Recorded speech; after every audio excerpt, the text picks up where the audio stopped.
Welcome to another edition of the Social Proof Podcast. If I didn't say it before, I'm going to say it again. Welcome to another edition of the Social Proof Podcast. It's a very special episode because this week I was letting everybody know that I, unfortunately, am going out of business. And it's kind of funny though, because when I made that post, the engagement was insane. If I'd have said I'm launching a new business, there's been no engagement. I'm like, oh, well, good for you. But I am going out of business. But I'm not poor. And people was acting like I hit them with the Dr. Umar. Like, hey, my accounts have been frozen. Send me a cash. It wasn't that. I'm just saying there are certain things that that did not work for me. And they're like, yo, Dave, you're a hypocrite. You're coaching everybody in the hot seat. You need to be in the hot seat. First off, I do need to be in the hot seat, especially for the level that I'm going.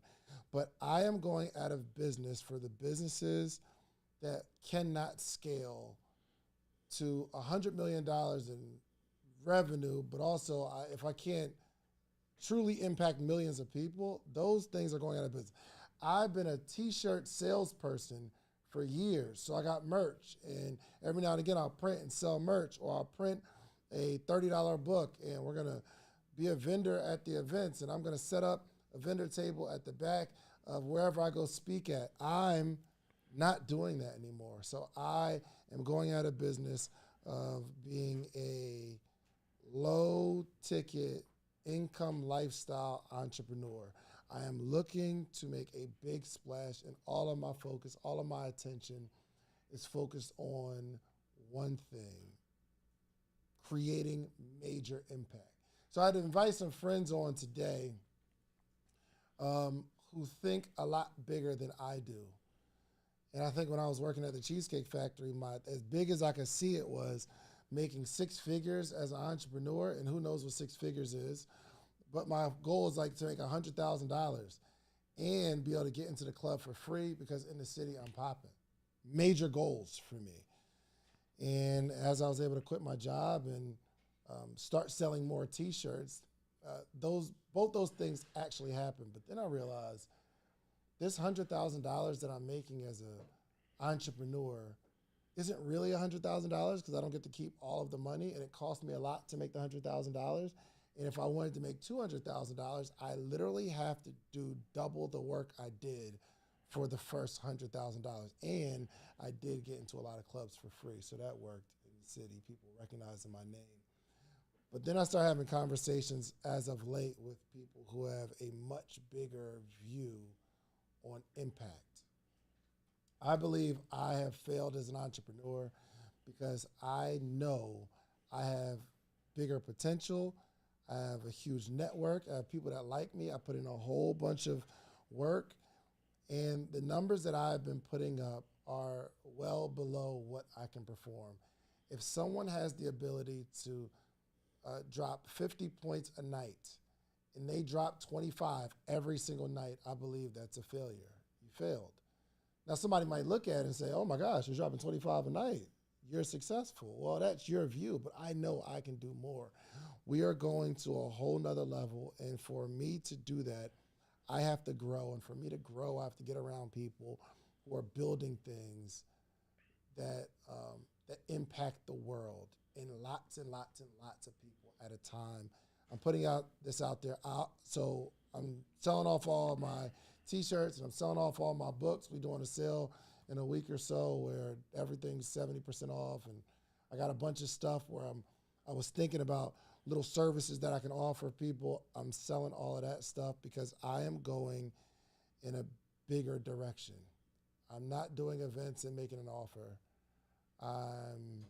I don't see myself doing any masterminds in the next foreseeable future. I don't see myself selling courses or anything like that. Nothing wrong with it, because this is what you need to impact a group of people. Man, imagine impacting thousands of people. We have a community of people in our My Seven Figure Podcast community where I get to meet with them every single week, and there's a program put together.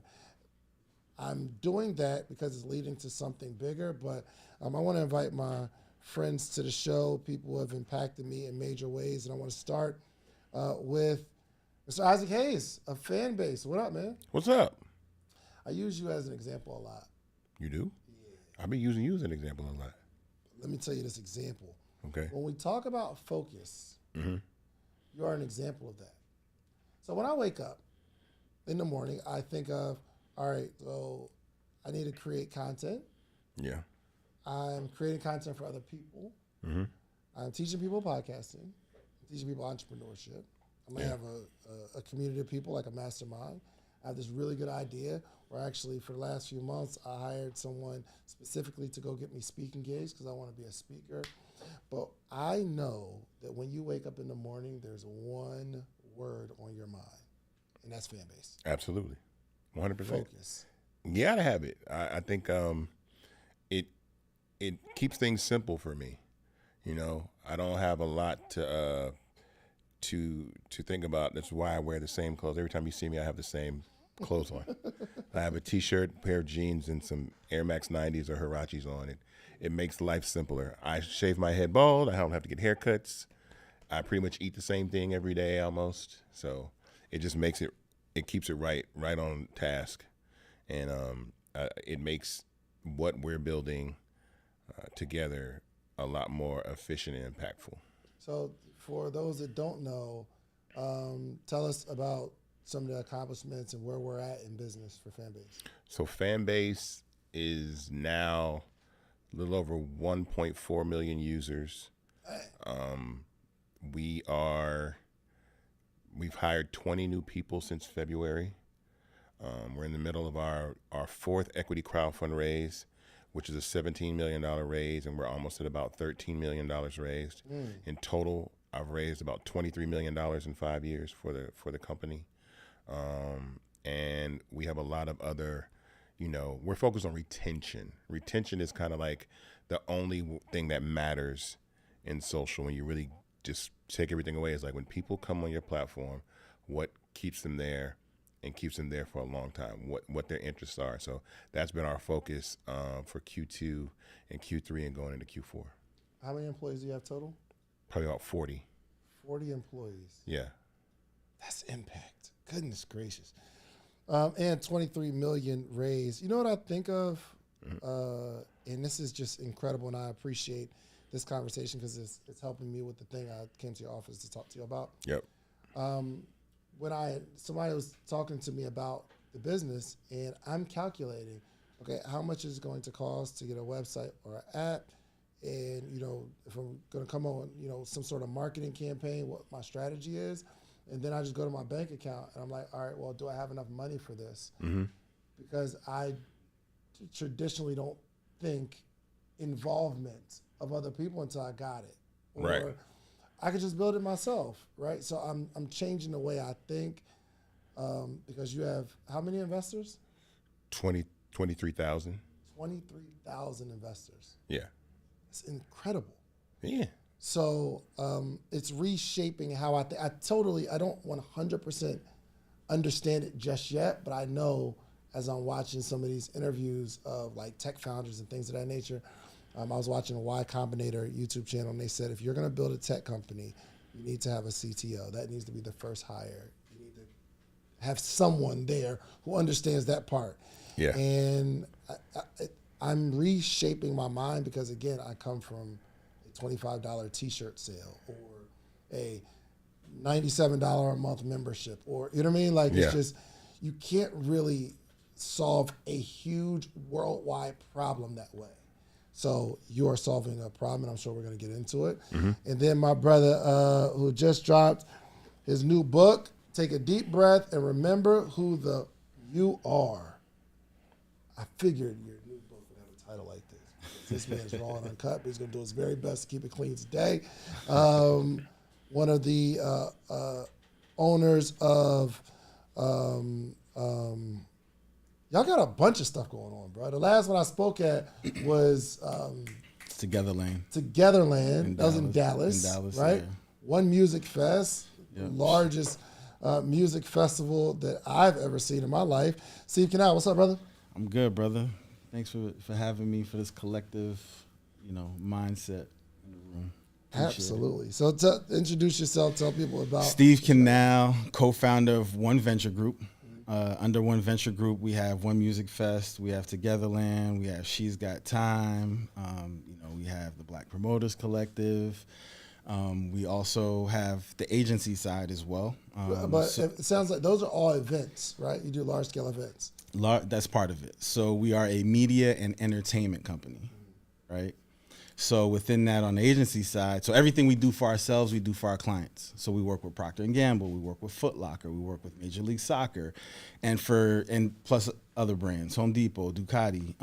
Within that, we offer different services for each. We're not cookie cutters, so depending on what that brand or that company needs, we do everything in-house, right? So whether it's media buying, strategy, programmatic, we have tools we've invested, $600,000 into tools to find an audience, retarget, target. Like we can find who, that brand needs, right? So when we talk about media buying, and having IP, intellectual property, a partner like a Procter & Gamble can invest into One Music Fest and be a title sponsor for that.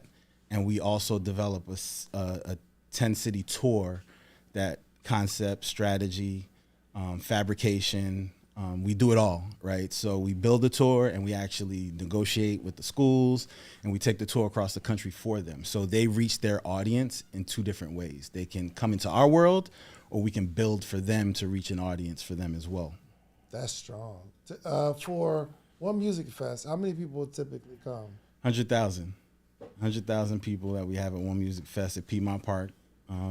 Largest green space, and it's fun, right? We call it a cultural homecoming, right? We started with 2,500 people in the parking lot, to growing it to 100,000 people at Piedmont Park. Is that what you saw? Did you see that many people at a festival? With the first one, consistency is key. We had a foundation. We knew who we were and what we wanted to offer our community and culture, right? And with that, the possibilities are endless, right? So we started in that space, but we always had a vision of growing and getting bigger and bigger and bigger, right? Being in Atlanta's a unique place. And Isaac, Hayes always talks about this. Coming to Atlanta, it's different from anywhere else. I've been to every state in the country. I've produced events in every state, North Dakota, South Dakota, Montana, everywhere, Utah, been everywhere, right? And I see the clear-cut difference in Atlanta. The support system here, the community here, you have access like nowhere else, right? We grew up with the mayor, right? And that's not normal, right? So being able to have access to these things, to be able to see a possibility. We were the first Black-owned festival to sell out at Piedmont Park, right? To have that, that support from the community and, economic, give back, 68 million, Black economic, impact that we have for the city. Like that means something to us, right? Being able to 68 million. You're talking about $68 million flow through the city? That flow through the city just from One Music Fest. When you think about all the vendors, when you think about all the jobs that are created, when you think about, the opportunity for people to enjoy that platform within Piedmont Park, they're tapping into, vendors, corporate partners, just community impact, hotels, restaurants. When you think about it all, Ubers, tips on Uber, right? Like all that is being impacted, through One Music Fest. So for us, our vision was always to give back to culture and give back to the city. That's always been embracing to us. That's why I asked you all to come here, because someone that's going to launch their book or their new hat line, or I'm going to start, a community, and we're going to charge them $49 a month, and I'll put some courses together, and we're going to sell. You can't impact a city in that way. You can help some people, and y'all, I'm not knocking this, because this is me. I'm just helping you all see in real time that I am wanting something different, and I want to change an industry, not my own income. So I'm going to take some shots today for the entrepreneur that's simply thinking too small. So when you think of an entrepreneur and they come to you and say, yo, I'm working my job and I got this little business, I got this idea, and I need to get to $6,000 a month in business, right? We know that entrepreneur, right? Mm-hmm.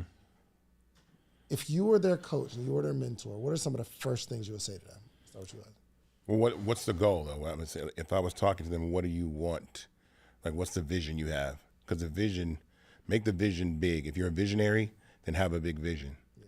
Because then you're not limiting yourself on what you think you can accomplish. Let's talk about creating a big vision, though. What does that mean? Well, okay, so back to what he just said, and I'm talking about Atlanta briefly, and I said this before, Atlanta allows you to dream bigger than most, right? I think how the Earth sits just in the right spot. If we were Venus, we'd be too hot. If we were Mars, we'd be too cold, and it's just right. Atlanta sits in that perfect ecosystem, that space for Black people that they can envision and build big things and actually accomplish those things. So we have some of the biggest visionaries that are Black to come out of Atlanta, like the Tyler Perrys and the Will Packers and everybody that's just building businesses, One Music Fest, fan base, what you're doing. Everybody just like, and everybody at some point, I don't care where you are, probably said the idea is stupid. So whatever they were doing, they were like, it's gonna work, you know. I remember Soul Fusion and all those things. Oh yeah, y'all are party promote. Just stay there. They're like, nah, but we can do more. We can do more. We can do more. So one, you got to kind of clear out the clutter. If anybody's around you that's telling you can't do something, get away from them. Move those people out of the way. Get the haters out of the way. And not even the haters, just doubters, because some people hate, some people doubt. Get those doubters out of your way, and then figure out, like, what are you willing to sacrifice to accomplish what you want to sacrifice? I mean, what you want to achieve. But in terms of thinking big, so even I think there's some people that you love that mean well, mm-hmm. that you also have to eliminate for seasons, because even though they love you, the conversations are so small. I just remember being the thing I was just saying. I remember sitting in my living room talking to my friend. I think it was my man Dot out in LA. And we were talking about the vision of the Sleep is for Suckers t-shirt brand. And I remember it like it was yesterday. He was like, yo, we're going to go walk up to any club in the city. Get in for free. I remember it. Right. And I remember us being excited like, yo, we about to be lit out here. Yeah. But imagine replacing that room with another room where they're saying, yo, we got to come up with a strategy to make $100 million. It's a different conversation. And though that conversation, they mean well, and it's not a bad thing, but if you want to go to the next level, you have to really analyze the circle. So when you say $68 million in impact in a city, it's like, how can I do that? Yeah, to add to that though, I think we also have to think of the foundation and understand why people think like that. Right, that's why these platforms are important, right? Just think about just the family structure, right? My family came here from Haiti. What did they know, right? Coming from Haiti, living, modestly, they didn't live in mansions. They didn't have corporate jobs, right? Their vision was coming to the States to give us a better opportunity at life. And what they knew was, all right, you can become a doctor, you can become a lawyer, you're gonna work a 9 to 5, right? And they're gonna work 2 jobs to put food on our plate and put clothes on our backs, right? Our white counterparts, their parents are executives at big Fortune 500 companies. They're working corporate. They can see what this potentially can be, right? Where majority of us don't have that. So our mindset is what we see. We see these videos. That's what I want. I want, BET after dark. I want to be at the pool. I want all these women naked, and I want to be partying. You know what I'm saying? Like, that's the mindset. I want to get the watch, the cars with the big rims. Like, it's mindset. The reason why our mindset, not drastically, but it's shifting a little bit, and you're seeing more wealth and you're seeing more opportunity. Think about Jay-Z. Like, these are first-time millionaires. You know what I'm saying? Like Blue and his kids are going to be able to live off that and see bigger, and it's going to continue to grow, right? But for us, like, that's why this platform is important, because we have to share. That's why I write books, right? Like, I was fortunate enough to have a Damon John, a 2 Chainz, a Barbara Corcoran, and all these people that actually poured into me and shared insights and information. So I wrote The Mind of a Winner, so you could be a fly on the wall to hear their failures, how they overcame, and how they, you know, they had success over time. It wasn't just one time. They had consistency. I wanted to share those insights. So I gave the book out. When I go to colleges, I'm making sure students have it, because I have to do my part, because I got that information. You know what I'm saying? But to look at our community and be like, yo, why are you thinking like why? It's not big enough. It's not their fault. Yeah. That's what they know. 100%. You know what I'm saying? And when we think like that, we're doing ourselves a disservice. You know what I'm saying? Absolutely.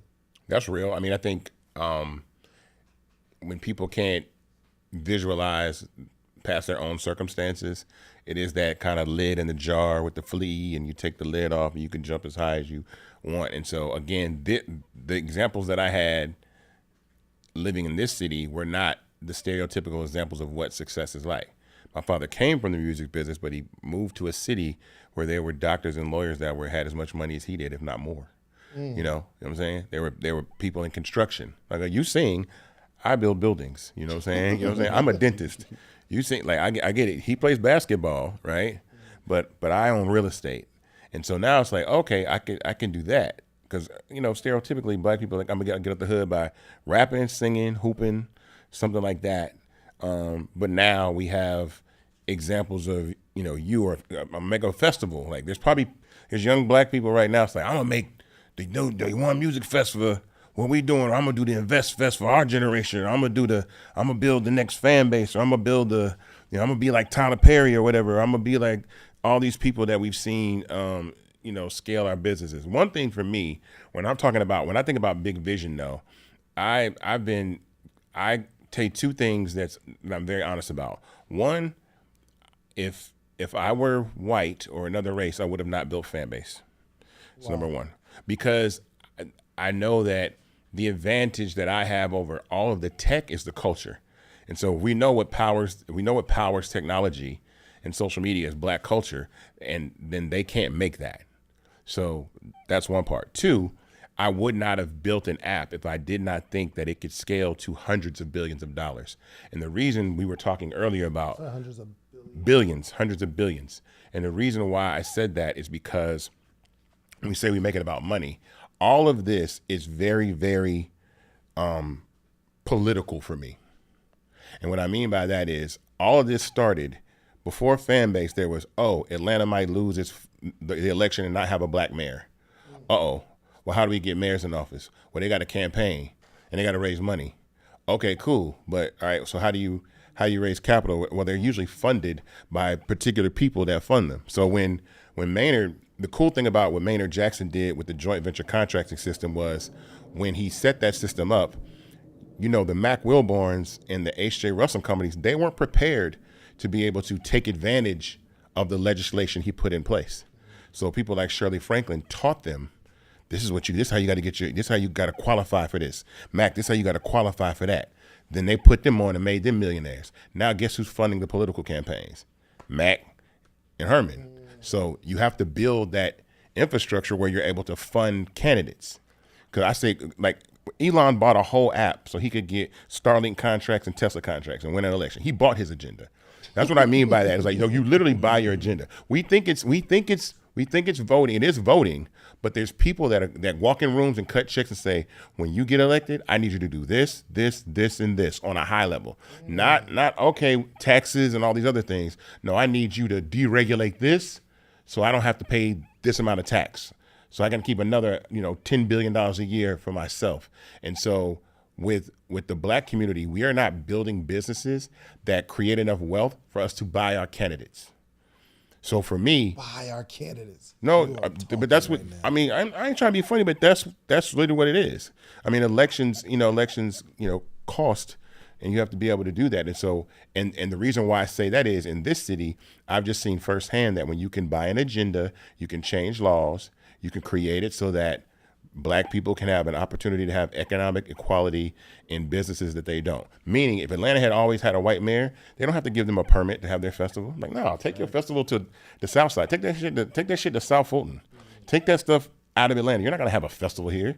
You're not gonna build a record company here. We're not gonna let you build a movie studio in the middle of this city. A black man that's 3 times as big as any movie studio in Hollywood. So the politics matter.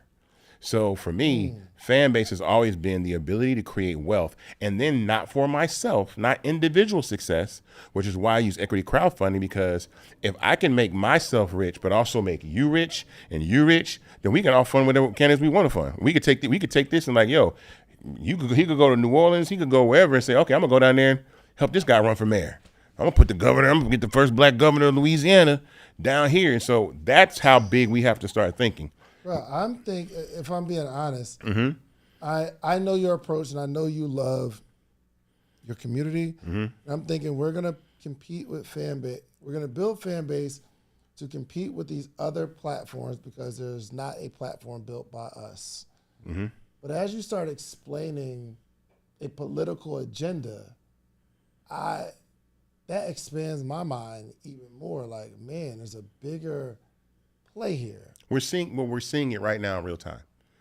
What I mean is, like, a year ago, we were arguing over whether or not Kamala Harris is black or not. No, just real talk. We were saying, is she a black woman or is she not black woman? Today, we have DC that's militarized, running up on young black people, stop and frisk and doing that kind of stuff. 300,000 women have lost their jobs. They're trying to remove slavery out of the Smithsonian. They're doing all this stuff, and all that stuff has to do with who paid to put that person to do that. Project 2025 was bought and paid for. You see what I'm saying? So we can't buy and pay for our own agenda. There's no way out of this. And so again, I said this not too long ago, and again, I am happy for you and all the individual success that we all have accomplished, but the I made it so you can make it 2 days is over with. It's gotta be collaboration. Everybody gotta come up together. I'm happy that Jay-Z's the billionaire and Tyler Perry and all that, but they need to be trying to make 25 more. And if they're not in the room saying, what can we invest in that's gonna create another 25, 35 billionaires, that is a problem. We cannot compete with each other any longer. We have to put our resources together and be like, all right, cool. That's why it's only so valuable a soft drink company can get. So I can build the best soft drink company in the world and Coca-Cola could acquire it. But I know that if I can build something that's worth hundreds of billions of dollars and I have a path to do it, I'm doing the math. Okay, 60% of Africa is under the age of 29. And they're not even on the internet yet. They can't really afford, their internet is like daytime minutes right now for them. When they get the internet, it's gonna be 2 billion people on the internet.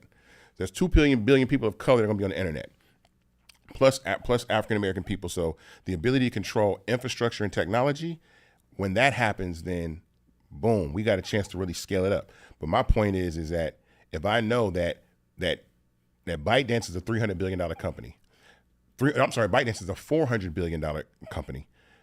Facebook Meta has a market cap of $1.9 trillion with a T. So again, I said this before, Coca-Cola came out in the late 1800s. It's 2025. I think they're a $300 billion company. So in 200 years, they've gotten to $300 billion valuation. Facebook came out 25 years ago, and they're a $1.9 trillion company in 25 years. And it's all tech. So I'm thinking about, what's the fastest way to grow wealth? Technology. Okay, what can black people do to get into the tech space and have an advantage over any other people? Not the coding, not the marketing, not the money, it's the culture. What makes social media work? Black people. So we build the infrastructure, we invest it, scale it up, go public. Everybody else around the world and in the country, whether you're white, black, or that knows that black people run social media by culture, you can invest in it too. And we run it up and we go public or we exit and then we take that money and then we go buy agendas. Well said. Steve? Yeah, obviously, it's agenda driven, to not have that be successful.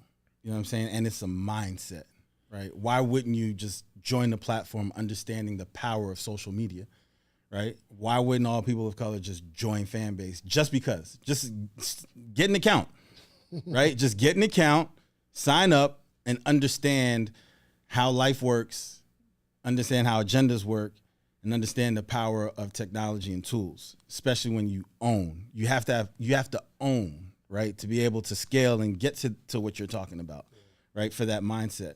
But going to that person who wants to make $6,000 a month, like if you're in corporate, like for me, I coined the term corporatepreneur.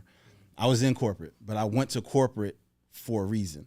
I went to corporate to learn how to run $1 billion company, to understand the importance of infrastructure and how it worked, how the machine worked, the mindset, right? Like that was my PhD and my master's, was going to corporate for the time that I went. I was still an entrepreneur.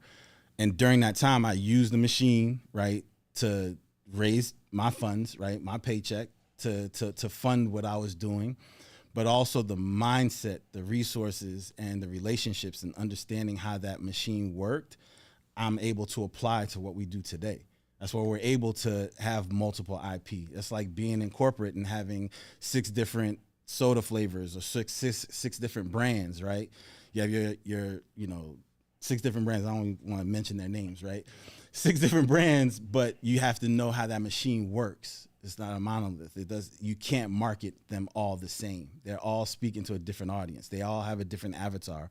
So you have to understand how to create programming and strategy and have the right people to be able to make those machines work, right? So for that person, while you're working that corporate job, getting that paycheck, save your money, you work your 9 to 5, and then from 6 to whatever, you got to work on your business as well, right? Yeah, if you could think about the biggest thinker that you've ever met and someone who's had a major impact on you, right? Because I recently, again, had a conversation with Dr. Benjamin Hardy, which he's just a big thinker, and he's just changed my life with that particular conversation. I always share that. But I can think of just people throughout my life who they say something, and it's so big that I don't understand it, and they look at me like what I'm doing is small. And I remember thinking like, yo, they just like, why they hate on me, bro? Like, come on, now I'm about to really crush it. But I just came across these people in my life. So give me one person you think is like the biggest thinker that you met, and tell me a little bit about the conversations y'all had. Well, mine's going to be a little bit different because it's how it set the path of who I am today, right?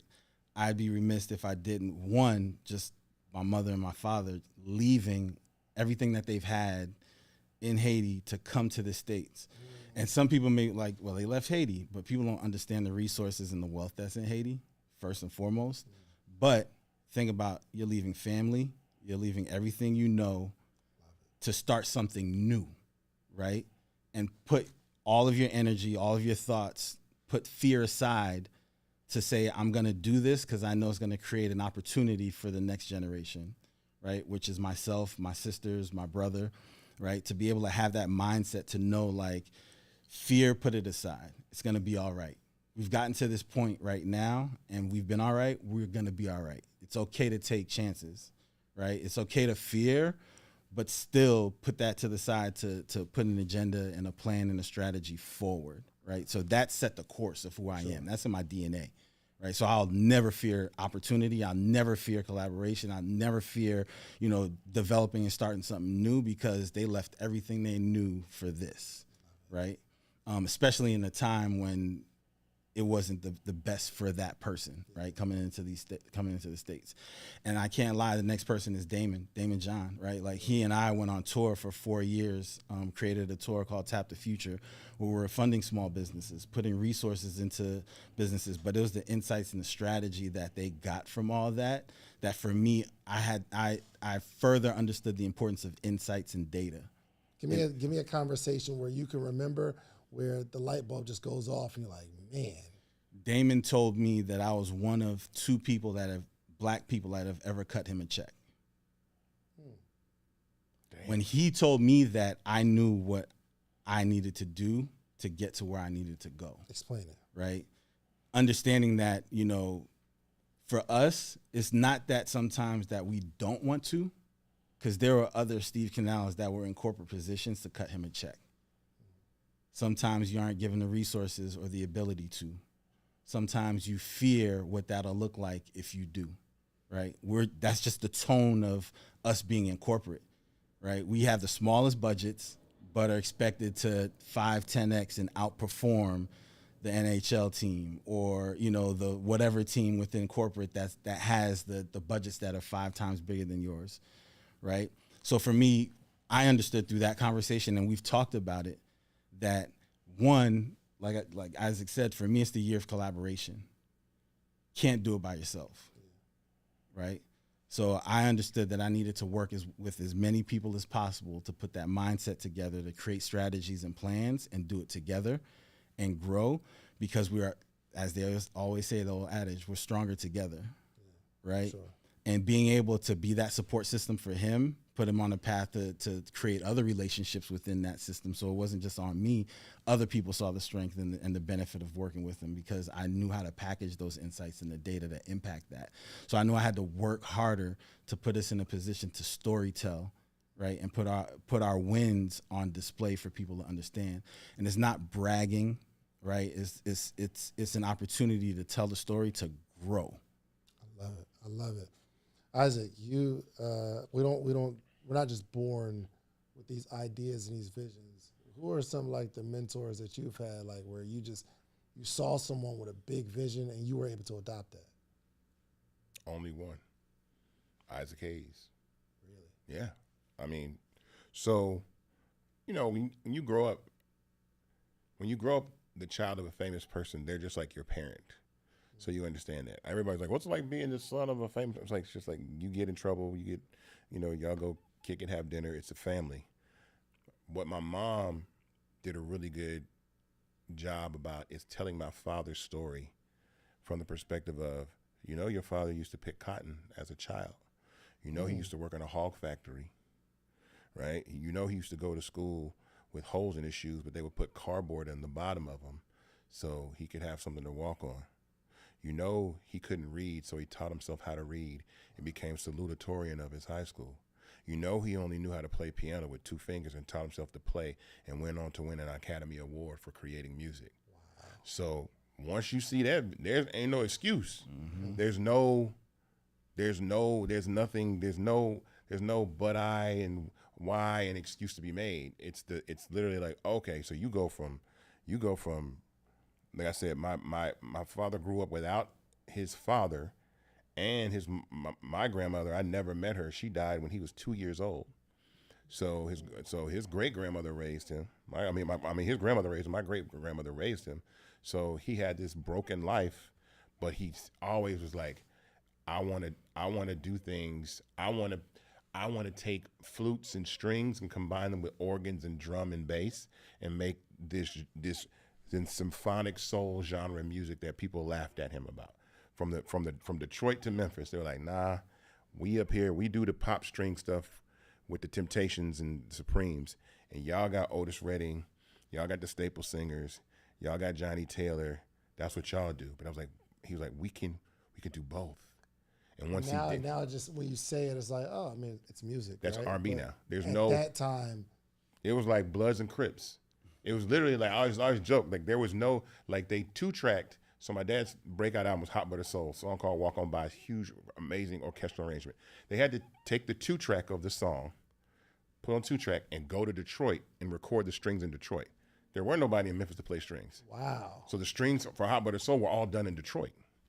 So he went up there and said, I'm going up there to work with y'all, and I'm going to do my thing down here, and he put it together. And now you literally can't imagine R&B and hip hop without strings and flutes. Even when I think of like Snoop Dogg, and I think the shiznit comes on Doggy Style with the flute, and it's got that organ in there. Mm-hmm. It's got that. That's Isaac. Anything that takes hard ass beats with flutes and strings. After that was Curtis Mayfield. After that was Barry White. After that was Teddy Pendergrass. After that was the OJs. Everybody was after that. So he made modern day R&B. So to me, it's like dreaming big. Oh yeah, that was the thing that I always said. For me, when I wanted to become an entrepreneur, I was lost for a little while. And what I meant by that is that I thought that I needed to be my dad to be creative, because I'm a creative. Yeah. But I realized my dad had a work ethic, and it was the discovery of, we were transferring all my father's masters from 2-inch tape to digitize them on Pro Tools. Mm. And so in doing that process, I'm reading the dates of these sessions. And it's like, oh, they did 4 songs that day. They did 3 songs that day. Oh, he was working on my birthday. This song was done like this song was done like the night before I was born or whatever. I got all these tapes. And so I'm like, okay, it's work ethic too. And I've always had a really good work ethic. But for me, like I said, it's about the ability to dream past that. So I was like, I can still have the work ethic and the vision of my father and not necessarily have to be in music. So once I felt like I didn't need to, cause like I can't be my dad.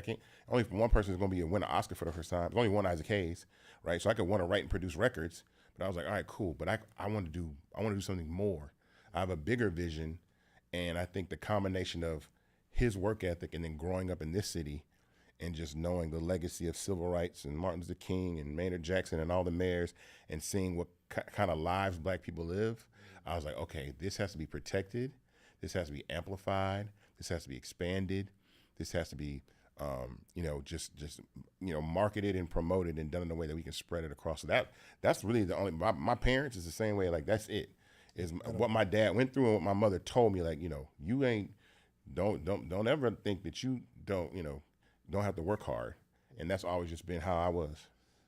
Polarizing comment right here, but and it's gonna sound kind of crazy, but someone that inspires me is Donald Trump. Simply because you're not supposed to even be able to do the stuff that he does. Like, you would have to be in politics at some point to be the president, right? You got to know something about politics. Be like a governor or a mayor, or like at least be a political figure. You can't be on Twitter all day. But no one told him you can't. You know what I mean? Or like, yo, bruh, you got felonies and you can't be the president. It's like, I'm running anyway. Like, it's that mindset, not the person himself, but that mindset of audacity, you can't tell me what I can't do. Yeah. It's an inspiration to me. Like, for a person who again has felon, like, you're convicted. What's up with you, bro? But you shouldn't even, for me, I wouldn't run because I know that. Or there are some people where someone comments bad on your social media and you don't want to create any more content because someone there's a couple people in the comments that say, I don't like what you said. And I'm looking honestly to start adopting I can do the impossible. Well, let me tell you how that's done. Is you got to villainize. You got to villainize the world.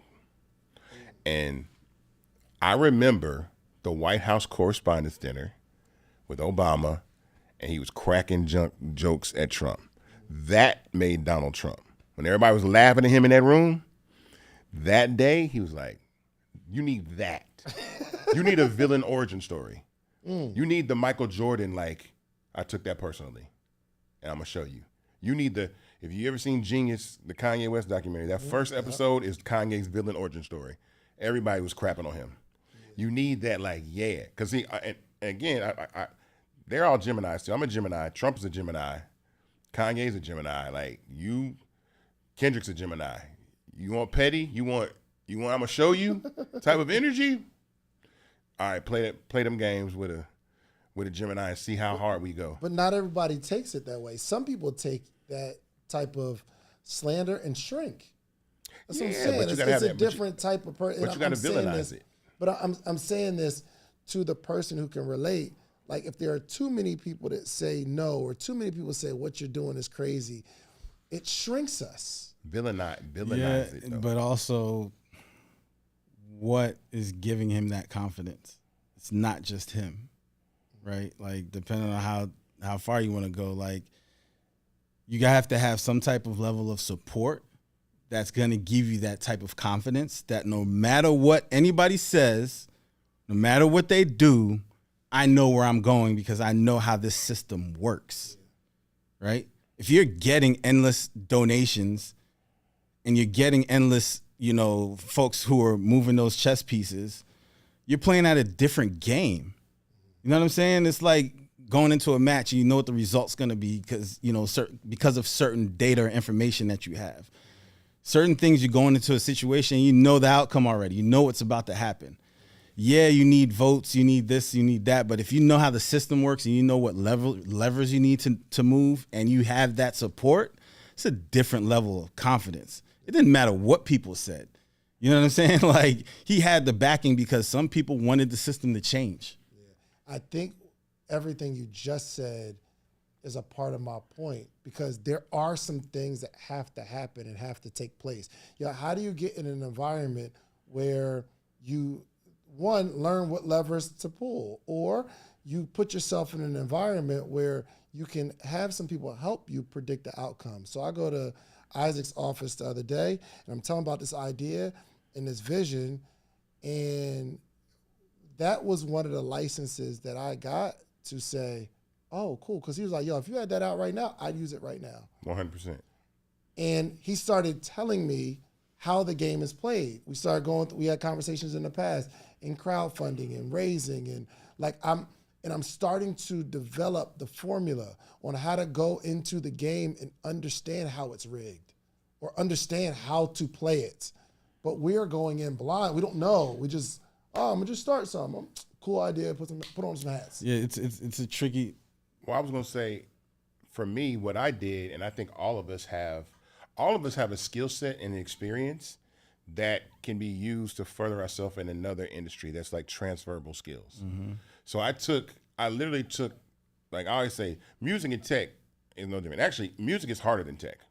The music industry is the music industry the tech is a piece of cake, because the reason why I say tech is a piece of cake is because it's the same thing as entertainment, but there's actually more rules and more protections in place for you. But if you don't know, you get treated like an artist. Yeah. So if you don't know, you're going to sign over your IP to some guy that invested in your company, and then you're going to get kicked out of the company, and they're going to own you, and they're going to run you out of business. And so you have to have your head on a swivel in entertainment. Somebody's always trying to stab you in the back. Yeah. Somebody's always trying to steal your ideas. Somebody's always trying to get your publishing, sign your masters, like whatever, get jerked. That's the story of the music business. So in business, if I already come in there with that, like, I already know you're trying to screw me. There's people in this in our ecosystem that tried to offer me deals, and I say, okay, yeah, two things.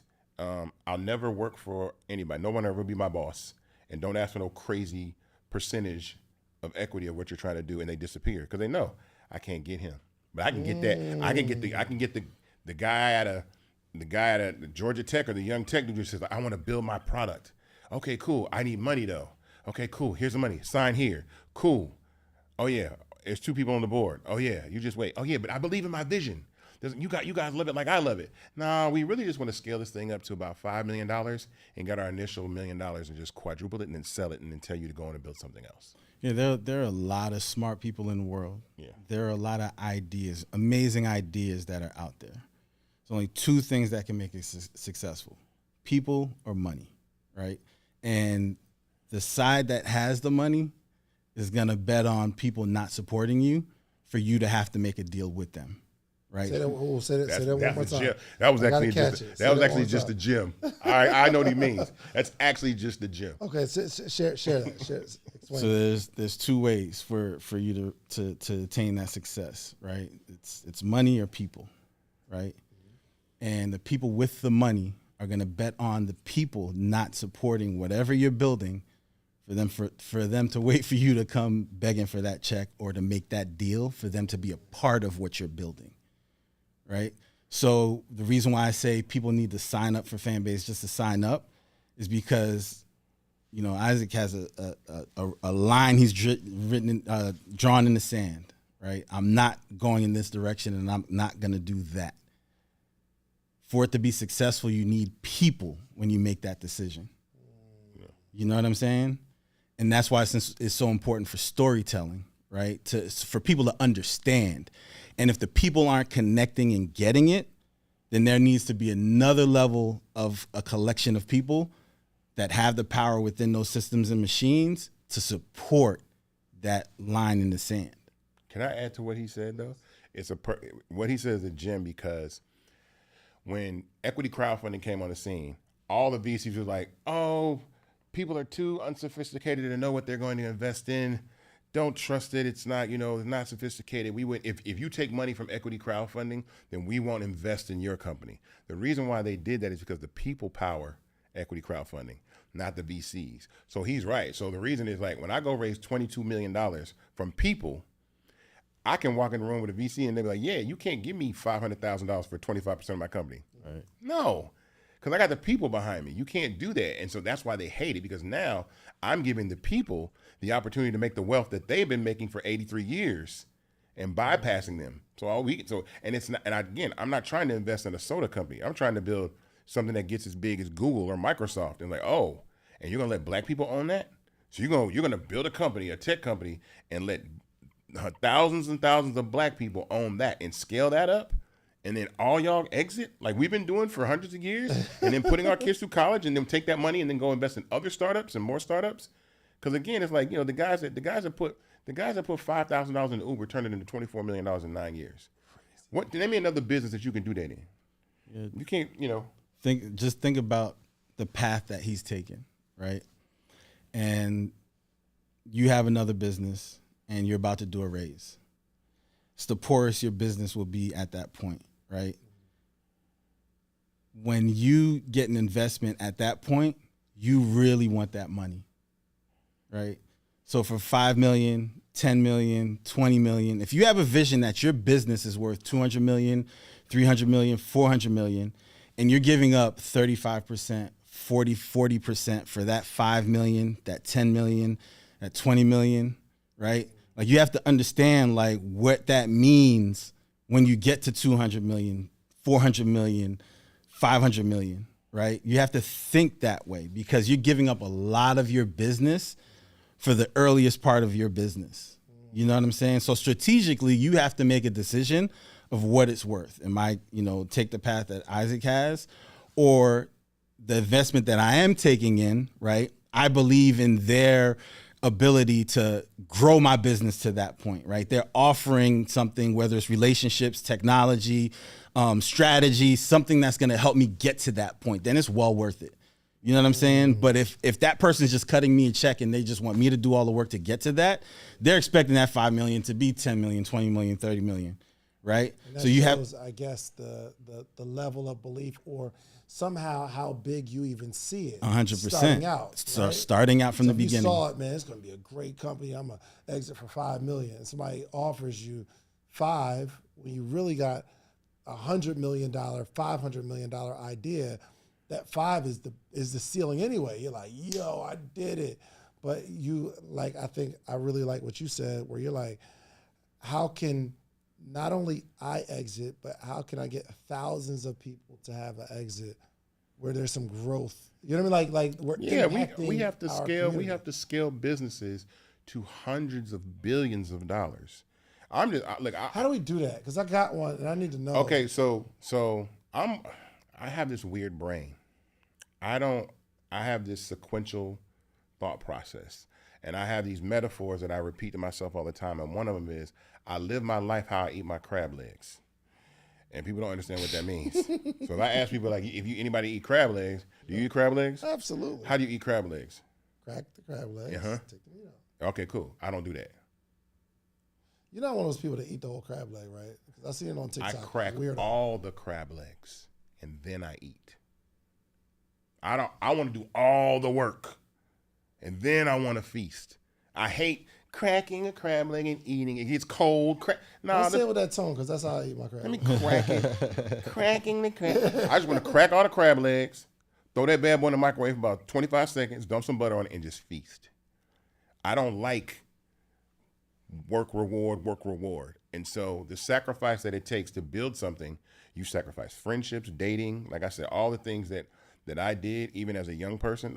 The phrase is, work hard as a kid, play hard as an adult. Play hard as a kid, work hard as an adult. That's why when you go to college, the people that go to college are like, yo, I want to keg and party and YOLO and all those things they tell you, that is a trap. They're telling you that so it's like you don't really get your shit together when you got the energy to build something in your 20s. Everybody should live their life like a professional athlete. That I'm only going to be good till I'm 35. I should be retiring at 35 years old, because to become LeBron James, you're going to have to miss a prom or two, or a dance or two, or a field trip, or a sleepover, or, while we're going to the arcade to watch I got to practice. I got to go to work. I saw Michael B. Jordan say that. It's no reason why. It ain't no secret. It ain't no secret why he's successful. He's, I'm not really a partier. I want to focus on what I want to do and accomplish what I want to accomplish. But we're always taught to party and kick it and have fun and then go work and, I'm hungover and all that. And great, if you want to live your life that way, that's fine. But while you're young, while you can go to bed at 4 a.m, like we all used to, and get up at 9 and have the energy to do that a whole week in a row, then use that time to not party, but to build your businesses. How you scale businesses to billions and billions of dollars is identify. So just keep it simple. When I said I had that linear mindset, the only way realistically to scale businesses to hundreds of billions of dollars is technology. So if the conversation isn't about tech, I don't care what you do. So if you're into podcasting, you're in media, how can tech be part of your media business?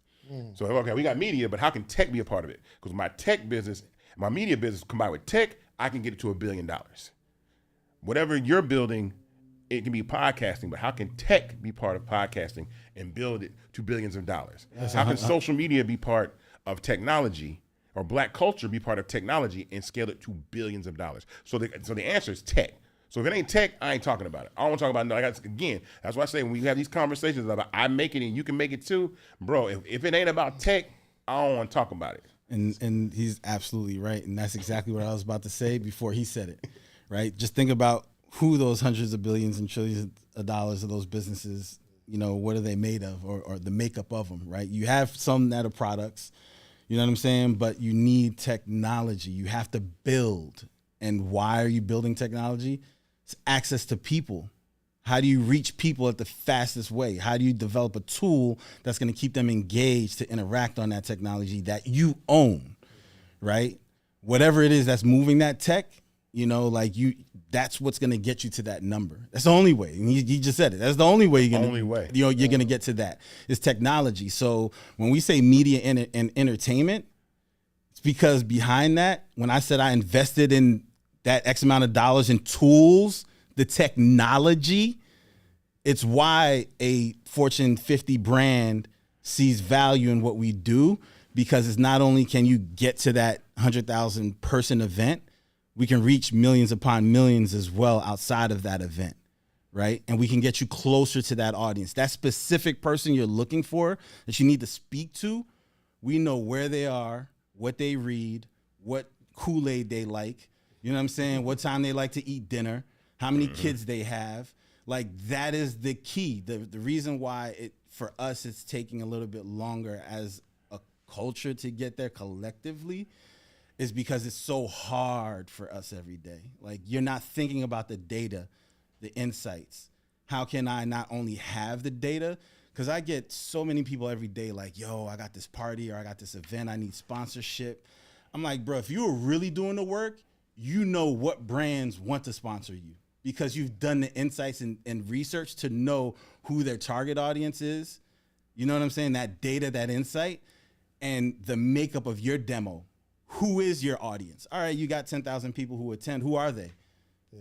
You know what I'm saying? How many women? How many men? The basics. How old are they? What school do they go to? How much money do they make? You know what I'm saying? What kind of cars do they like to drive? You know what I'm saying? When you start to get that information, and you get to leverage the technology and the tools to really make that machine work. Now it's a different ball game. You don't need to call me. You know I need to reach out to these 5 brands because that's who they're interested based off this right here. But it's so hard for us on a day-to-day. That's the last thing we're thinking about. Yeah. That's the most important. Which is the most important. Retention. He just said retention. It's the same thing, retention. Yes. And the algorithm. So we're working on our algorithm. And so when I had to learn about algorithms, it's really just algorithms. A recommendation is a form of an algorithm. So what you see when you're on platform, so when you're on social media. So you don't understand how much data these apps are getting from us. Number one, they're all connected. So what you're looking at on Instagram, TikTok has access to that, number one. How and TikTok, are they? Because they're open source APIs, they can pull that data. You see what I'm saying? They can say, okay, I can pull that information.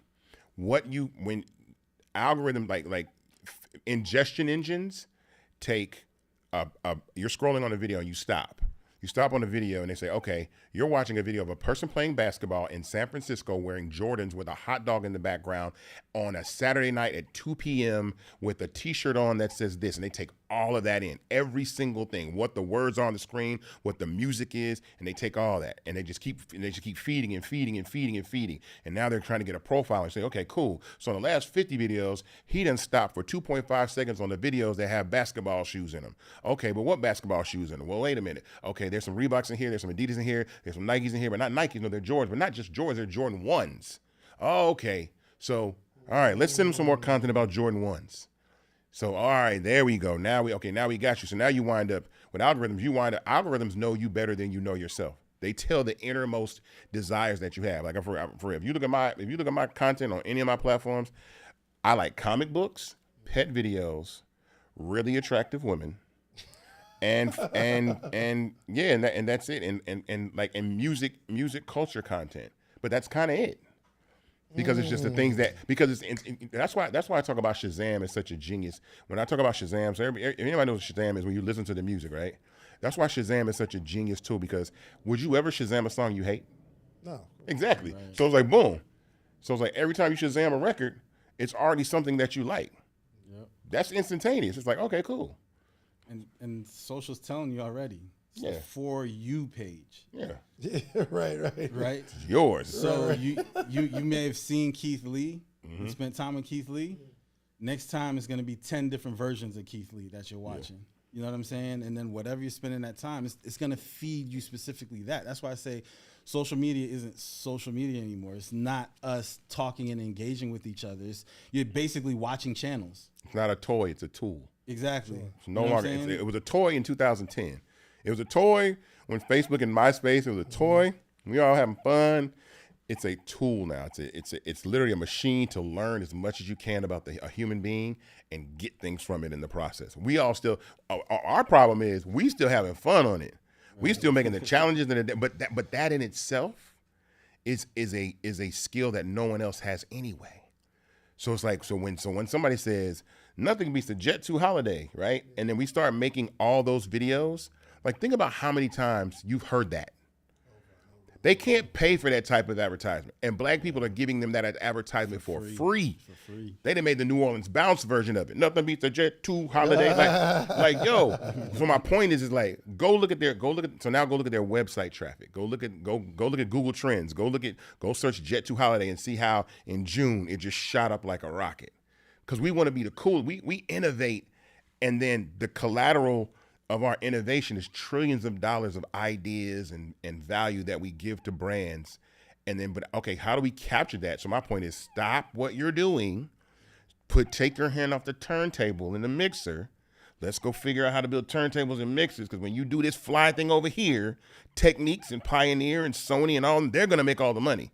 You're gonna be the cool. You're gonna be the guy like we can get in the club for free before everybody else. But who's making the money?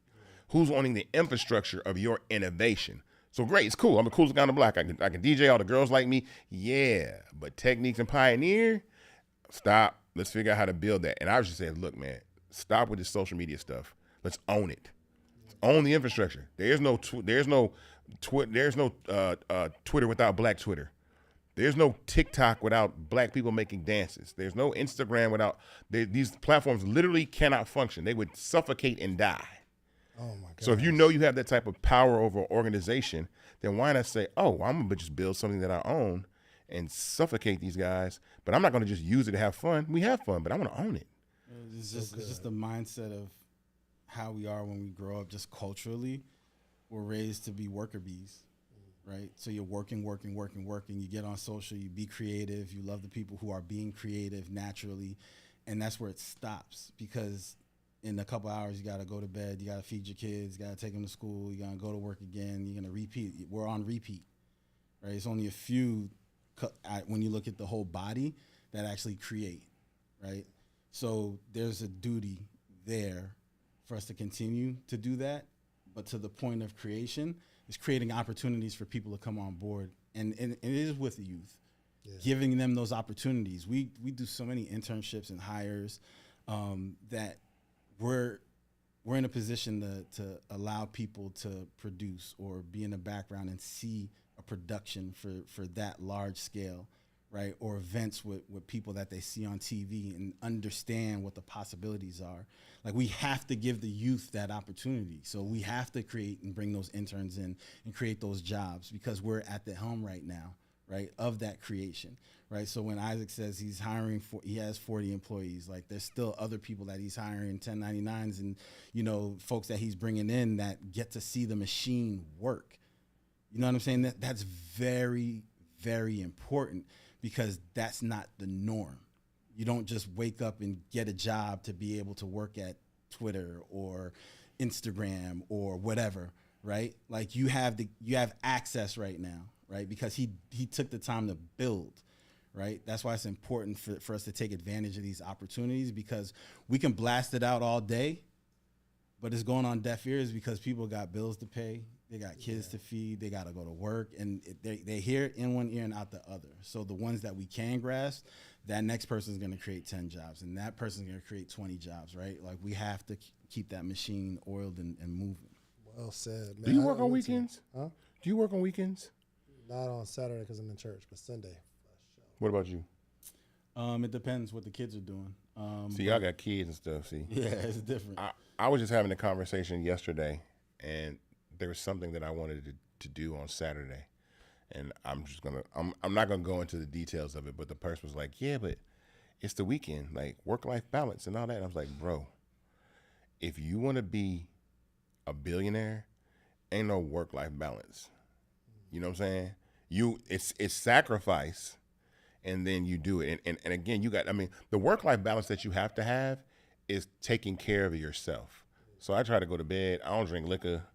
You know, I don't go places I don't necessarily I don't care about the time. I don't need time away to go kick it. But I'm like, yo, that's the only way that you're going to, like, to the entrepreneurs that want to build businesses.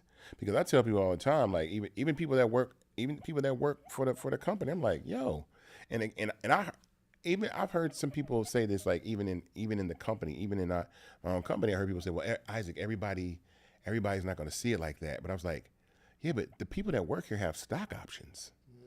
Mm-hmm. You're telling me that I can own a piece of something that I have the ability to make worth billions of dollars. I'm working on the weekends. Yeah. I'm going 100 because people do that at record companies to just be the intern. They did, you know what I'm saying? There are people that do that just to sleep on the floor of the studio and just want to be in the room, but you actually got a piece of it.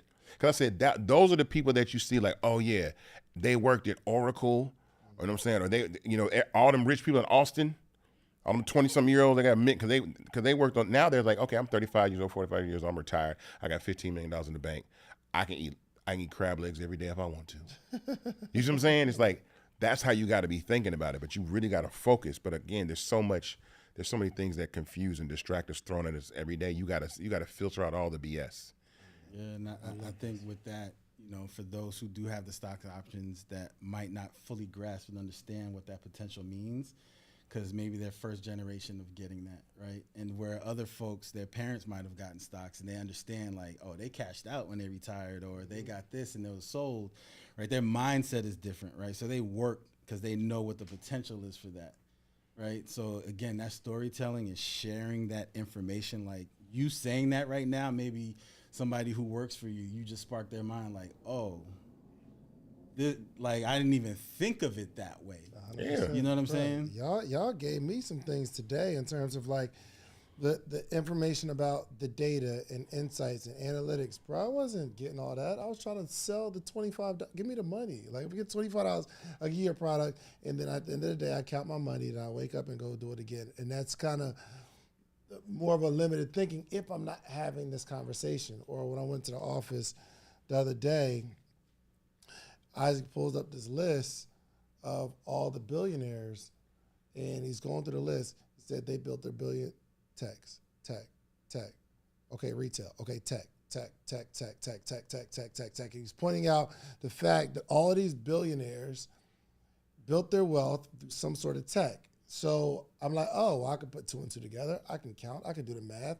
I need to be in tech if I ever want to get to that that high level of really changing not only, again, my own financial picture, but solving a true problem that affects everyone, not just me. So, man, y'all, listen, man, we gotta go, but this has been an eye-opening conversation. These are more the conversations that I want to have, not just different like plays that we can make, right? There are strategies where you can go out and make some money, but if you are going to build the infrastructure of something huge, we have to be playing a different game. So please, Steve, you can let everybody know how they can get in touch with you, also support your book, and then some closing words for us.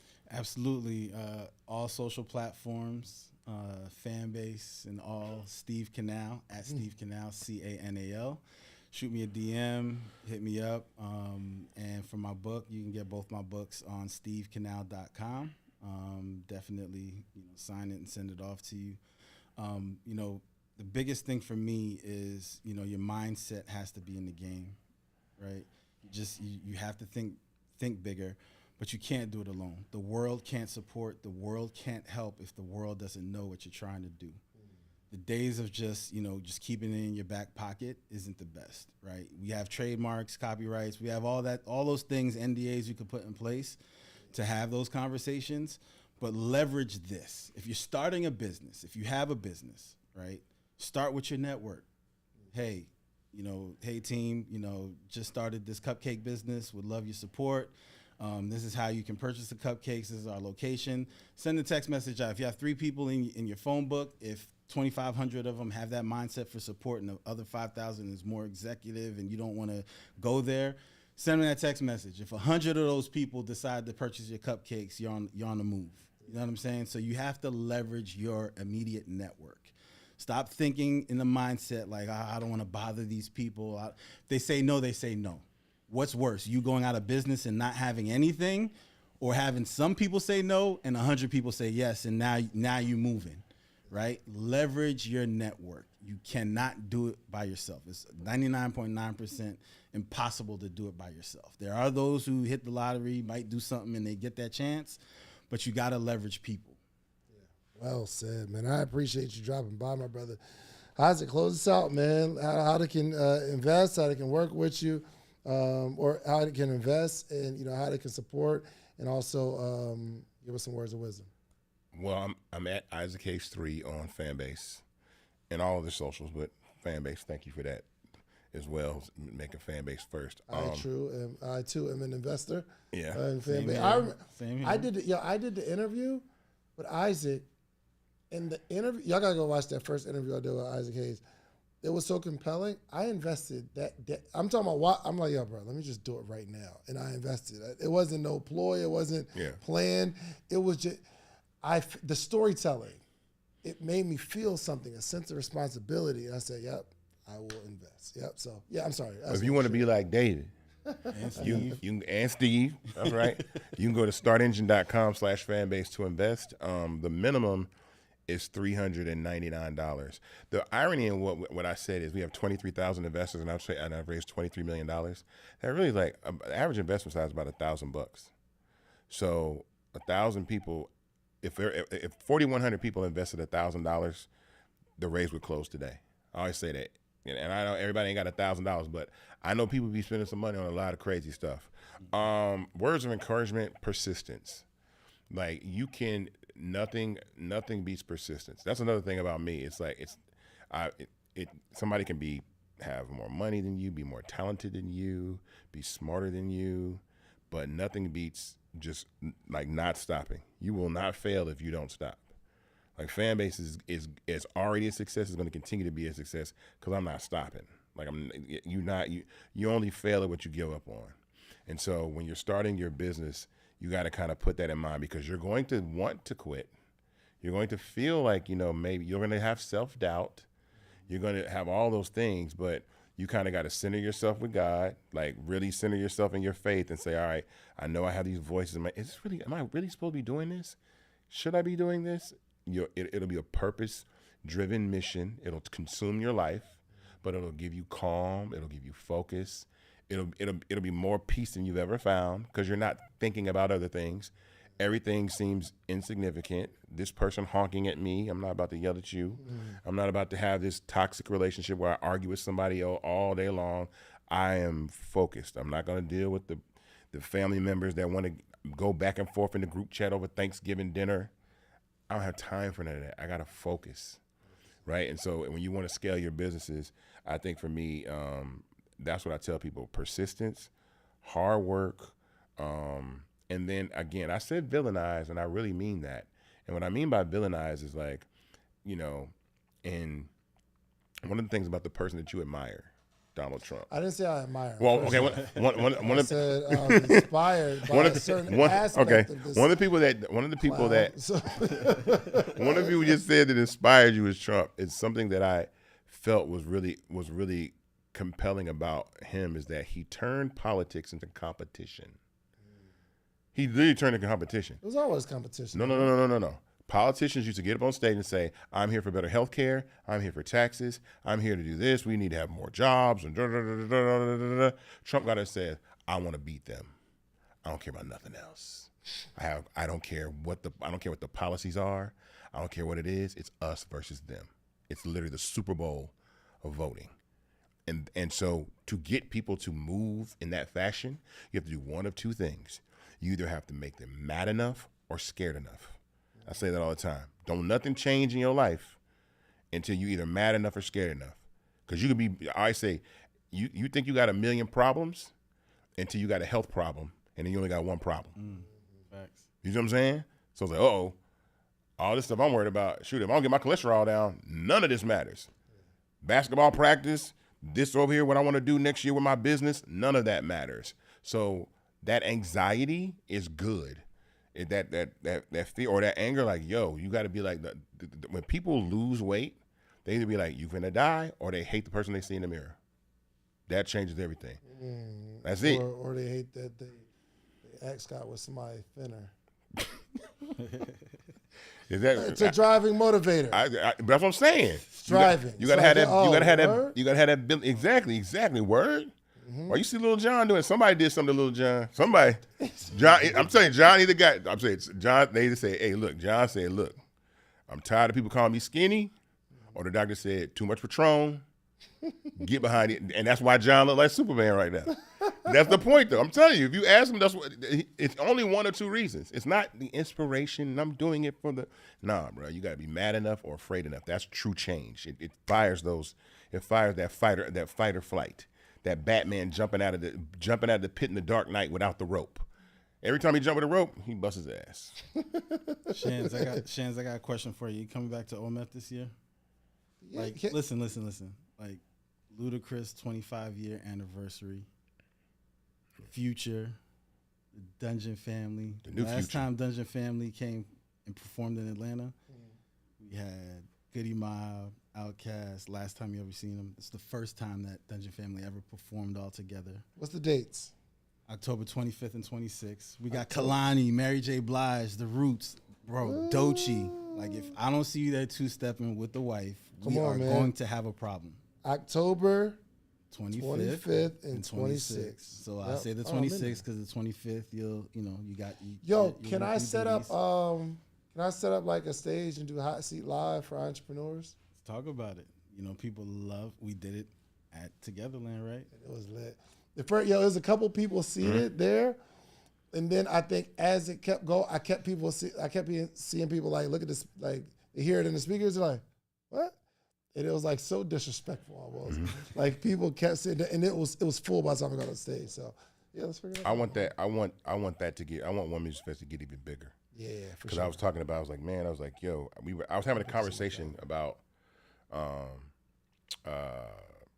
Essence, and I was like, Atlanta like needs an Essence festival, right? It's something that's just a little different or a little younger, a little bit more edge to it. And somebody said, that's One Music Fest. And I was like, it is. I was like, I need to get bigger. Because once the rest of that stuff get built downtown, all that stuff, y'all got, it's room to really activate in a way. And I was like, oh yeah, I want One Music Fest to be, I want to be bigger. You know what I'm saying? That's I think about that. I'm locked in. I want to do something there. Let me do something there. Let's do it. Or can we have like the OMF podcasting in the back, and the people that come through, I get to ask them some tough questions. But Backstage conversations, 100%. Can we announce the people that perform it? Next year's One Music Fest in an audio room on Fanbase, like drop the names with the guests pull up, like everybody pull up, like okay, this person's gonna perform, and they come like I'm there. Come on, man, drop the names. Collaboration. This is the year of it. Yeah, man, we gotta get out of here, man. Thank y'all so much for coming. I need y'all to do me a favor right now. I need you to jump in both of these gentlemen's DMs and just say thank you. If there was a takeaway, if there was a bar, you can look up at Isaac Hayes 3. Isaac Hayes 3. Is it Isaac Hayes III or 3? 3, right? Number 3.